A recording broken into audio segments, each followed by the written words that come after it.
All right. Extra set up here. Morning, everybody. My name is Britton Johnson. I'm a staff solutions engineer covering the virtual cloud network suite of products and services at VMware. What I'm going to be going through is a presentation I did as part of the V Brown Bag series of NSX presentations that I did. So this is going to be a shortened version of it. If you want to see the whole thing, it's available on the V Brown Bag YouTube channel. But we'll go through some things here and talk about some stuff.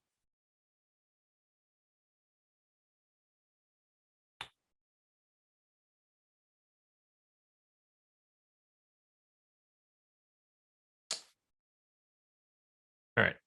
So yeah, again, I'm Britton Johnson. I'm staff solutions engineer. Got a couple of the VMware certs, and you know, if you're a podcast person, I host a couple of podcasts. The main one today being the HCX Majors podcast, all about VMware HCX and migration, things you can do with that. A good learning opportunity and program for expanding our knowledge about things without having to stare at screens. That's the primary reason I podcast. So, all right. Before I get jumping into a whole bunch of the content, I always like to kind of give out some learning resources. Again, in 2020 and again in 2021 here, I did 2 separate 4-part long form presentation series for the V Brown Bag folks. They're both available on YouTube, and they both kind of dive deeply through a lot of NSX-T. We started in 2020 based around NSX-T 2.5, 2.4-ish, which is what the main VCP-NV exam was centered around at that point in time. The 2021 series was meant to be an update to the 2020 series. So if you guys are seeking information and content around certification and just general knowledge about NSX and how things work, you know, those are 2 things that I put a lot of time into. And you know, a lot of people, I've gotten a lot of good feedback from folks about it. So I always like to share and refer back to those. In terms of NSX, and when we're talking about design, which is what we're talking about today, I always have to kind of point people back to the NSX reference design guide, which is publicly and freely available, and it's regularly updated as each new version comes out. The reference design guide, it may not be a wholly encompassing book or Bible about how to do everything in every single possible scenario, but it gets as close as we can as possible to that. It's developed by our product management group, and it is something that you can always refer back to if you're looking for answers for questions in specific scenarios, or how to do something, or how we would recommend you do something within an NSX-T design. You know, always reference the design guide. Generally speaking, when it comes to customer deployments and things of that nature, we try to follow that, you know, as much as possible, just to try to guarantee, you know, success in your deployments and things as you go forward. The rest of this presentation is sort of based on some content I gleaned from the actual VMware education design course. There is, you know, as there is for all VMware products, there's a official NSX-T design course based on version 3.0. It's a 5-day instructor-led course. The course I took, this was back in the beginning of January this year, was with Tim Burkhardt. If you've seen Tim at VMworld or other events, he's our staff instructor for all things NSX, and he's the guy with the big wizard beard. So he's super smart, great guy, a great teacher. And you know, really good at communicating how to do these things. And so he did the class that I was in January. So your odds are pretty good if you sign up for one of those classes, you'll get him to do this, because there's only so many guys who can teach this class. And then it really does go quite into depth in terms of design processes and thinking, all those sorts of things. So I'm going to give you kind of a snippet of a bit of that, what that might look like today. And it's interesting too. I always find this interesting as you progress through VMware certifications, you often, I was a little bit surprised that it actually gets almost a little bit less technical once you get past the VCP. The VCP exams are very much, technically, how do you do this? How do you do that? The design focused exams are more of a, why are you doing this? And why are you doing that? Even up all the way up to the VCDX defenses, which are very much you making decisions and then defending your decisions about why you did something.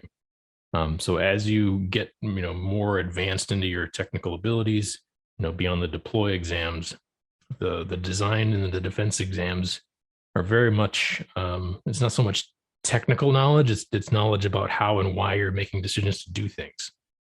And this idea, what we're talking about today, is really this framework for how you make those decisions and what kind of precedents and things need to take and things like that.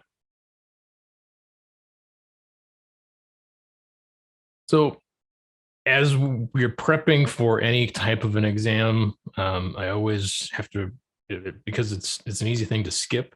I always refer people back to go in and download the official VMware exam guide. This is always available for every single exam. And the big deal here, especially in this particular course, is you need to pay attention to what is not covered.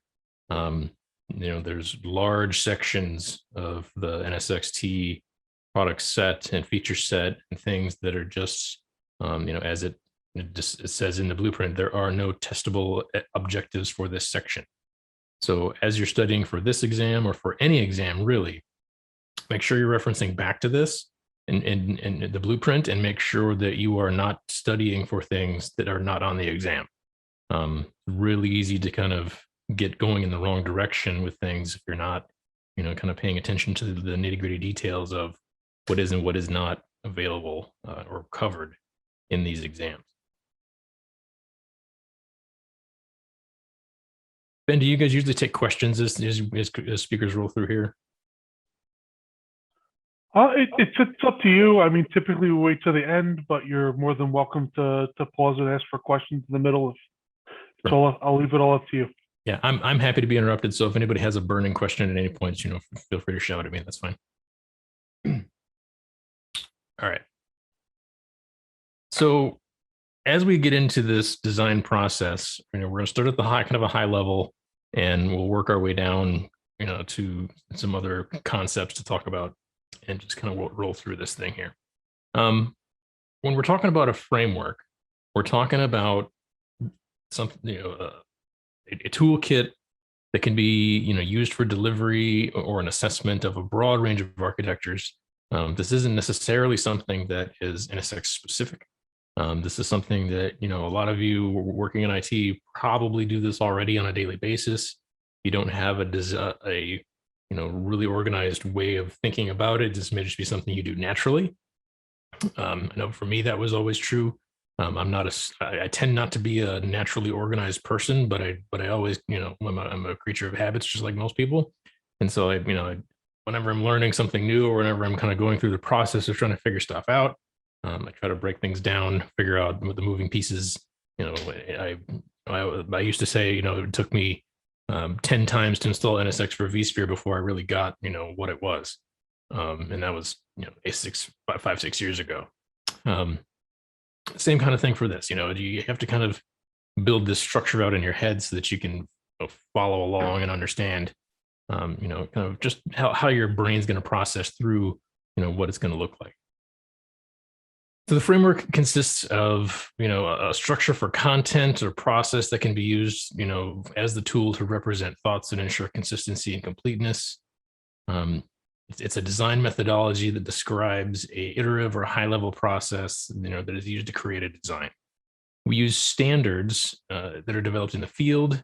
They provide guidelines without really doing rigid rules. Standards include configuration and processes. Standards are sometimes common practices.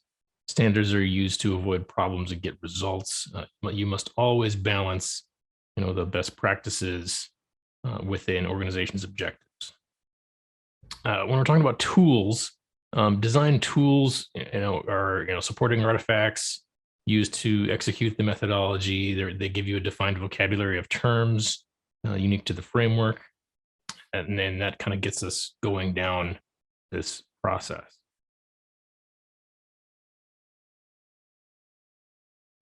We talk about guiding principles. Guiding principles are best practices and recommendations for the correct assembly of the architecture according to the framework.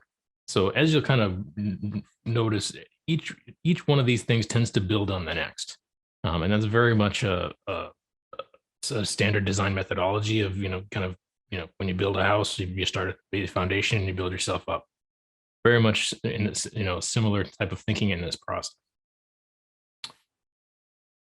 Best practices are often used in the absence of other requirements. The best practices are not static. They evolve as technology evolves. And as we all really know, despite Google's best efforts, there's no single one online, source or location for best practice information, because just best practices change as technology changes and as standards change. We used to, it used to be a pretty standard requirement that a business, when it had an internet, it got a 1.5 megabit T1 line, and today that would sorely service most businesses because it's just not enough bandwidth. So as technology advances, our standards and our best practices have to advance along with.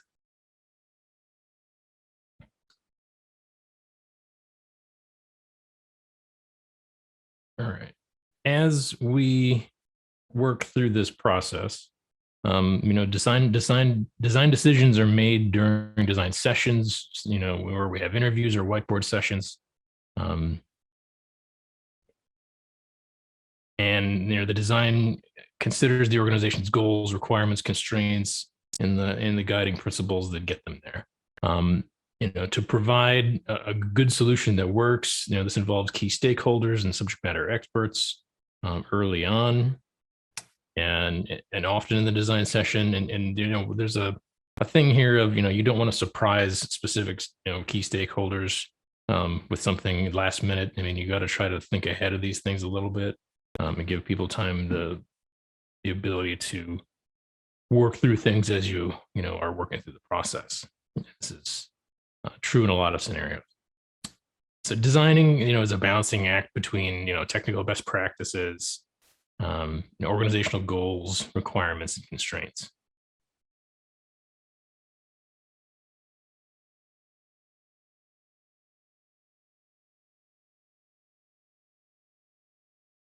Build the rest of it. A good design involves the organization's key stakeholders. How do you really press forward without all the right people on board?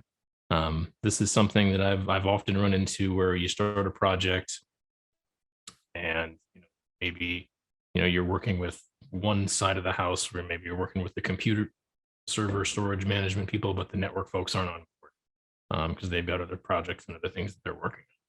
So, sometimes you have to, wait for those people to become available to get on board to work together on this design. Sometimes it takes, somebody above them to, make it clear that this is an organizational goal that everybody needs to be on board with. But the real thing here is if you don't have the right people, then that part gets called out as a risk. And when, risk is part of this design process, and understanding where the risks are and what things, are not available as you're rolling through this, and lack of proper team input is a risk. A good design is also going to balance, business goals and requirements with technical considerations. We're going to have a documentation rationale and considerations for that. And we're going to include, sufficient detail to be unambiguous. The kind of the biggest point here is, the simplicity of it. A good design should not be complex. It should be repeatable, and it should be something that is, consistently evolving.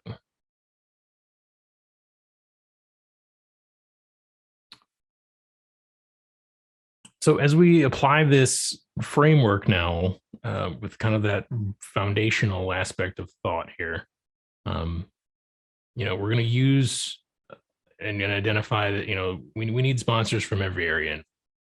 And then, we need to,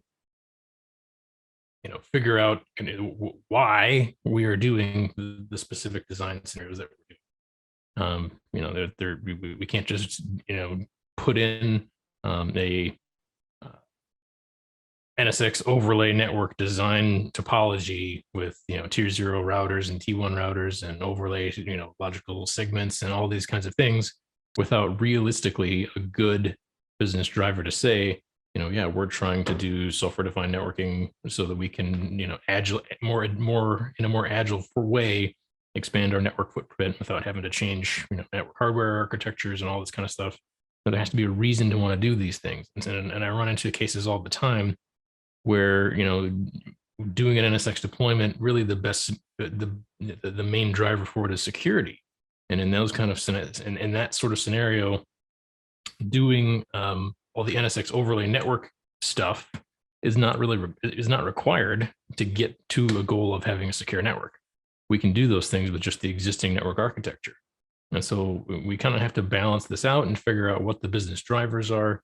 And that helps kind of create the framework that you're going to use as you go forward and drive, ultimately getting the business what it needs to get to a successful deployment. 3 here, we're going to, ensure that engineers, from, through all layers of this engagement, are on board and aware of what's happening and why it's important. And that's part of having a communication methodology here as well, where we're going to, go from the, top down and understand, where things are. And then, the design framework, should be less limited, by the specific technologies. It shouldn't be limited on what the project is. Sometimes you have to involve other things. You have to understand, if you're doing an NSX design specifically, yeah, you're going to have to involve networking teams because networking is involved in most of those things. And it's good to have their, input and further walk through on the process of understanding where things go.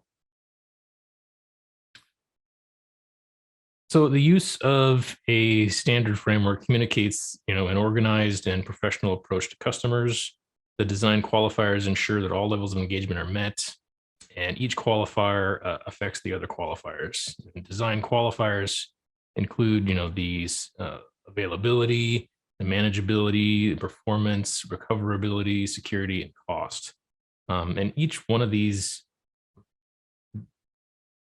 pieces of this framework, are kind of weighed off in a specific methodology. So if we're talking about cost specifically, there's going to be, a cost aspect to, what's, just the NSX cost itself, or what the number of hosts is, versus, how much data center coverage we want to have in the environment. So maybe maybe our budget costs, are down here, but our need of actually providing security, is a little bit on the higher side.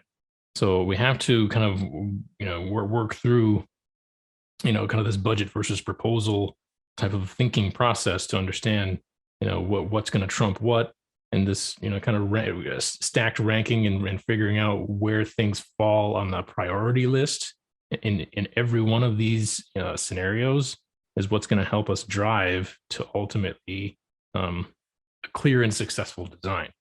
For security, you're going to have to weigh out, each application in each environment and, utilize, network mapping tools like vRealize Network Insight to build those application dependency maps. And that's going to help you then further weigh out, where your security policies need to lie in, because that's going to have to go through this design process framework as well.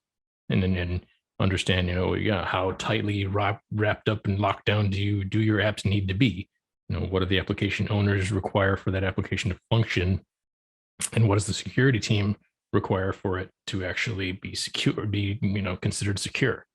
We need to go through a qualitative method to get a quantitative result. And this is this, thinking in some cases, you might feel like this is overthinking it, but we have seen this time and time again in NSX engagements with customers where, we have to approach these deployments and these things in a very detailed and fully thought out process. We can't just,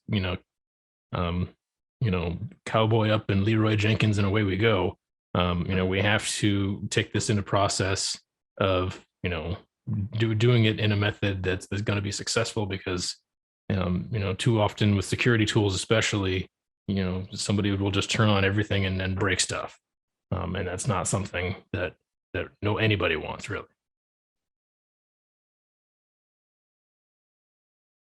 All right, this is sort of a piece of things that we the life cycle of Deming project model. This is something that the VMware course sort of adapted its own version of this.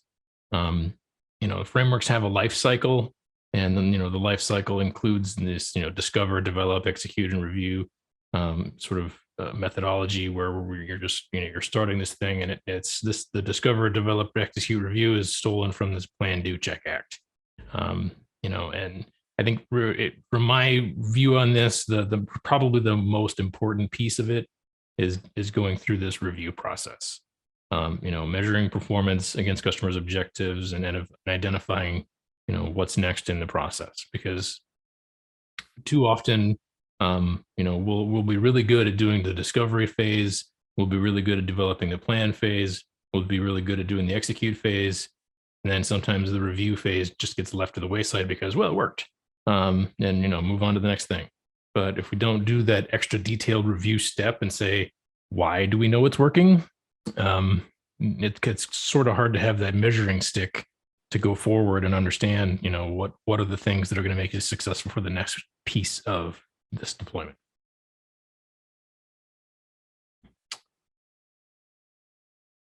In the overall design process, this is kind of sort of the main thing that I wanted to drive home here as I'm wrapping up in the next 5 minutes here.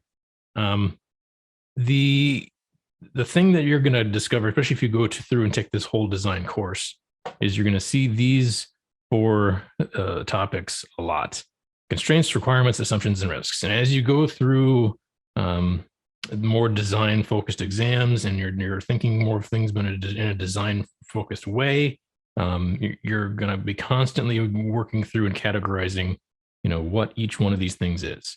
And then this slide just kind of just gives a quick outline to show what each of these things, what makes up each of these things. And in a lot of cases, especially as you go through this in your daily life and work life, you're going to discover that sometimes there are things that maybe it's a constraint, but maybe it's also a risk, or maybe it's a requirement, but you're also probably sometimes assuming that that's a requirement. And so, in a lot of cases, the answer is kind of a gray area. And so working through this process again helps clear out and define what makes up what, because it's these 4 things that you're going to spend the most part of your time on, and especially in the exam process. Especially if you're after this VCAP-NV design exam, this is the spot you're going to spend the most amount of time answering questions on.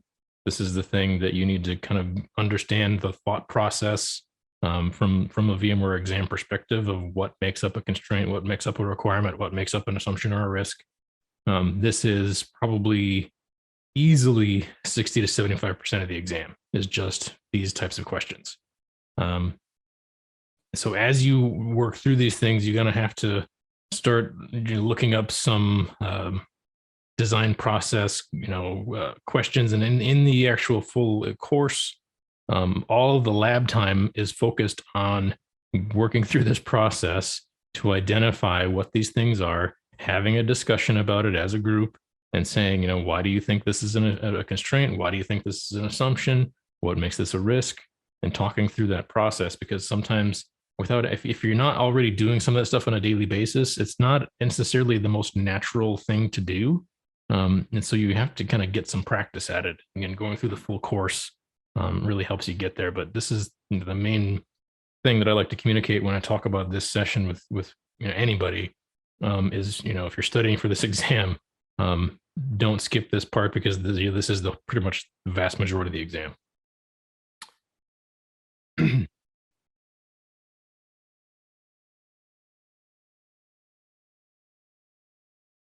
Through a couple things here. We go through design phases, and again, one of these things is you're going to discover with this process is, again, one thing feeds to the next, feeds to the next.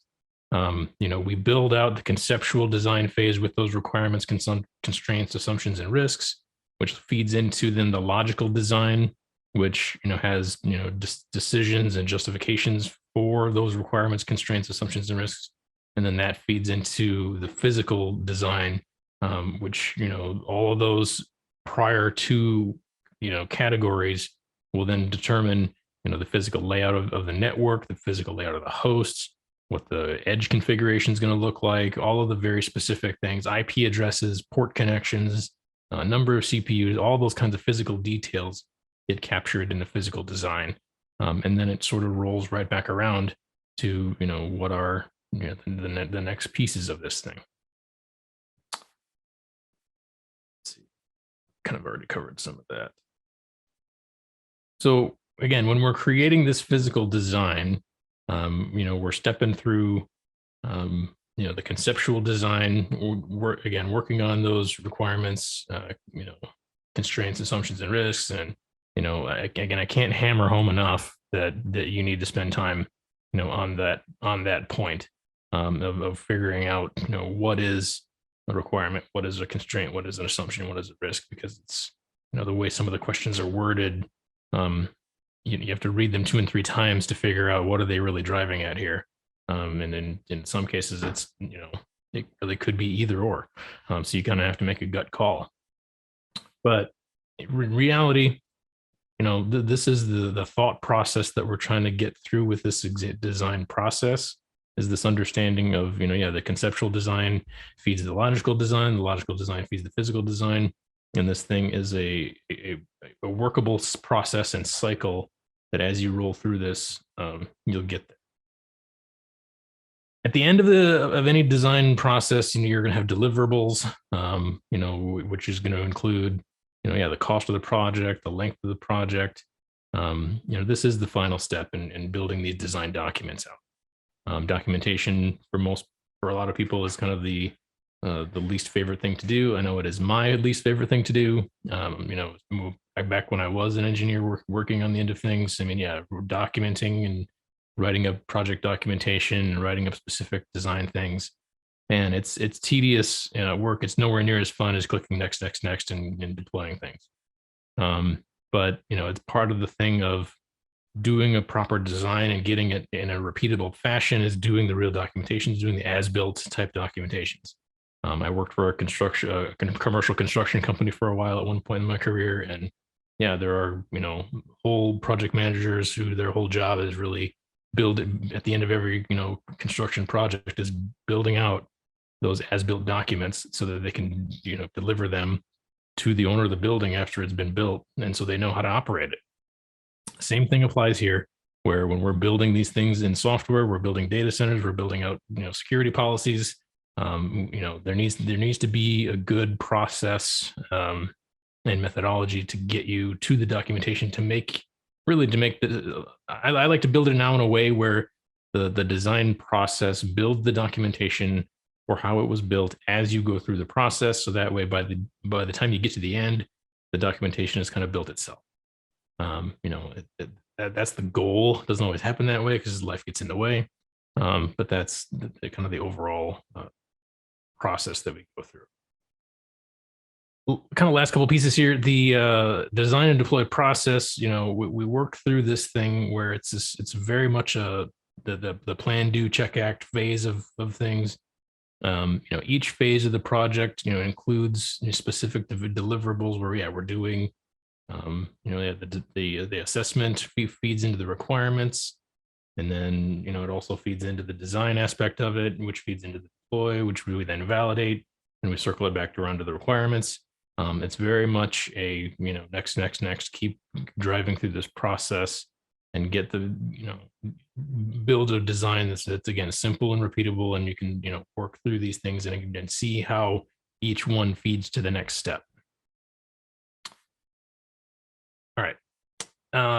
So again, a good design is based on, good, guiding principles, which define those best practices and standards. Sound design approach, we're going to use a design methodology. And, staff training is probably one of the bigger pieces of risk for most organizations, because I see this a lot too, where customers will charge into a new technology full bore, but not actually send anyone to training. And that's where stuff can really start to fall down long term. And getting folks trained up on new technology, really as you're going through a design process, that's a risk. If somebody has, not called out training as any part of their design process, that's a risk for that project, and it needs to be called out. Again, your requirements, constraints, assumptions, and risks must be identified and listed, and just spend a lot of time practicing what those things are and how to categorize them, and get really good at looking at those types of questions and building out, what that looks like. A good design is repeatable, it's documented with decision rationale, and as detailed as you can be. And then the physical design, again, gives those technical details to implement the physical infrastructure. I once worked for a company too, where, when building the design process, they wanted it to be built out in such a way so that, as you, the engineer, if you got hit by a bus, then, your next understudy engineer, who's maybe not as smart as you, could pick up the document and execute things successfully. And, that's how good and detailed it really needs to be, so that even somebody without your technical aptitude should be able to pick up things and execute what you wanted to do based on your decision process and design. That's a high bar to get to, but it's a good kind of goal to reach towards, to have that level of documentation, or that level of repeatability within your design process. And then, the logical design, does not necessarily include the physical details, but it includes the balance between the business goals and constraints and risks. And that's part of the executive summary portion of this thing, and then designs, where you're going with this thing. So that's where I had a good half an hour's worth of stuff here. So any questions anybody has, certainly let me know. Again, if you're looking for kind of this and the whole series of NSX stuff, check out the series on vBrownBag on the YouTube channel. And that's what I got for today, Ben.